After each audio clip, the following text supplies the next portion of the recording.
Digital marketing এ কোম্পানিরা এত আগ্রহী হইলো কেন? এক নাম্বার কারণ হলো ability to target the right person.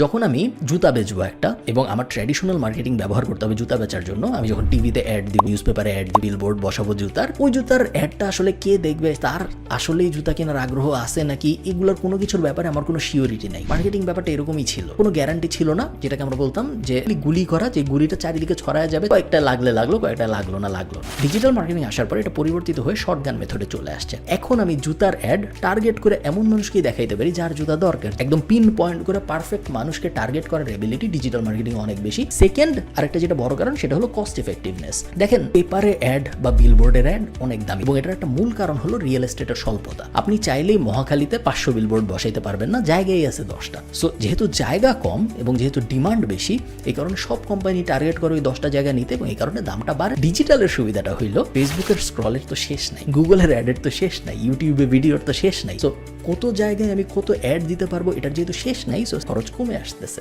খরচও কমে আসতেছে, আমি টার্গেটও করতে পারতেছি আরো ভালো মানুষকে। এটা একটা বড় কারণ। থার্ড যে আর একটা বড় কারণ সেটা হলো মানুষের অ্যাটেনশন শিফট করা। মানুষের অ্যাটেনশন যেখানে যাবে মার্কেটিং সবসময় সেখানে যাবে, এটা মার্কেটিং এর একটা ধ্রুব সত্য ব্যাপার। ডিজিটালে যেহেতু অনেক অ্যাটেনশন আসছে, মানুষ সারাদিন গুগলে, মানুষ সারাদিন ফেসবুকে, মানুষ সারাদিন ইনস্টাগ্রামে, টিকটকে, এই কারণে ডিজিটালেও কোম্পানিরা অ্যাড দেওয়া বেশি শুরু করতেছে।